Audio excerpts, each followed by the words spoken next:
নমস্কার, আপনারা দেখছেন কলকাতা টিভি ডিজিটাল। সঙ্গে রয়েছি আমি আয়ুষী। সম্প্রতি ইনস্টাগ্রামে একটি ভিডিও ভীষণভাবে ভাইরাল হচ্ছে। সেই ভাইরাল ভিডিওতে দেখা যাচ্ছে লন্ডনের টেমস নদীতে একজন ভারতীয় পর্যটক বা একজন ভারতীয় নাগরিক নিজের পা ধুচ্ছেন।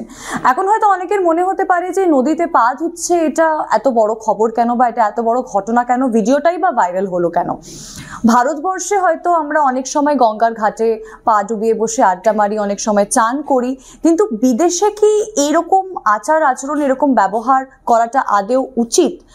এই ঘটনা কিন্তু বিরল নয়। এর আগেও কিন্তু একটা ভিডিও ভাইরাল হয়েছিল কানাডা থেকে, যেখানে দেখা যাচ্ছে কানাডার একটি নদীতে একটি ভারতীয় পরিবার সপরিবারে সবাই মিলে একসঙ্গে একটি নদীতে চান করছেন। এরকম অনেক ভিডিও নেট দুনিয়ায় ভাইরাল হওয়ার পর থেকেই কিন্তু একটা চাঞ্চল্য সৃষ্টি হয়েছে। সবার মনেই একটা প্রশ্ন জাগছে বটেই। ওই ভিডিওর কমেন্টে কিন্তু আবার মিশ্র প্রতিক্রিয়া দেখা গেছে। কেউ বলছেন যে কেউ ভারতীয় কমেন্ট করেছেন যে এই ধরনের পর্যটকরা গিয়েই ভারতের নাম ডুবিয়ে আসেন। আবার কেউ লিখেছেন যে পা ধুয়েছে, তাদের তো কোনো অশ্লীল কোনো কিছু ইঙ্গিত নেই, অশ্লীল কিছু নেই, তাহলে এটা নিয়ে এত চাঞ্চল্য হচ্ছে কেন?